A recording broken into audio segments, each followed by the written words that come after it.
একটা কিছু বিধি ব্যবস্থা পাই নাই। আসসালামু আলাইকুম।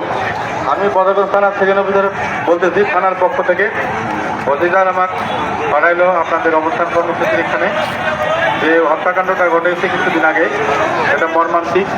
এর আগেও তাই আমি বলতে চাই, অতি তাড়াতাড়ি শুধু রক্তের খেলা খেলতেছেন, রক্তেই খেলুন। যতক্ষণ না পর্যন্ত ঊর্ধ্বতন প্রশাসনিক কর্মকর্তা এসে আমাদের এই সাধু, ততক্ষণ পর্যন্ত এই রাস্তা আমরা ছাড়বো না, ছাড়বো না, ছাড়বো না। তার বাসিন্দা হওয়ার কারণে আজকে কিন্তু এই হত্যাকাণ্ডের শিকার হয়েছে। আজকে আমার ভাইয়ের দোষ কি? সে কি কোনো মাদক দ্রব্যের সাথে জড়িত?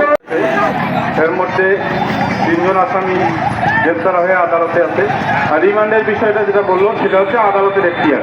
আমরা রিমান্ডের জন্য আবেদন করছি, মানে আদালত শুনানি আছে, শুনানির পরে হয়তো রিমান্ড মঞ্জুর করবে। রিমান্ড মঞ্জুর করলে আমরা রিমান্ড নিয়ে আসি। রিমান্ড জামিন এগুলো আছে আদালতে। আমরা চেষ্টা করতেছি হয়তো খুব শীঘ্রই যে ফিরোজ মাদার আছে, ওর হয়তো অনেক মামলা, আপনারা কেন আমরাও অতিষ্ঠতার জন্য খুব দ্রুত সময়ের মধ্যে তাকে গ্রেপ্তার করা হবে, এতটুকু নেই করতেছি। কোনো আমাদের পুলিশের পক্ষের থেকে কোনো রকম নেগলিজেন্সি নেই, তাকে ধরার ব্যাপারটা কোনো রকম নিয়ে নেই।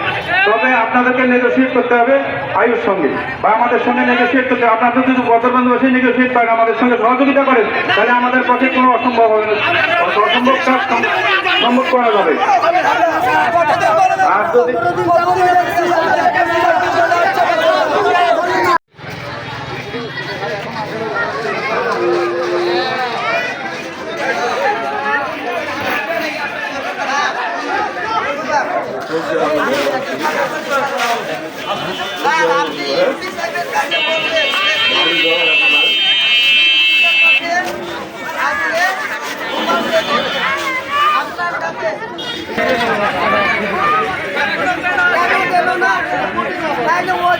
আপনি বড় কর্মকর্তা, আপনি যেটা করছেন তাহলে কি শুট করো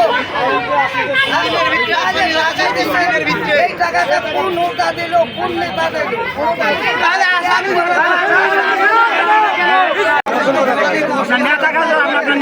নেতারা যদি কোনো হুমকি দিয়ে থাকে আমাদেরকে বলেন। নাই রে।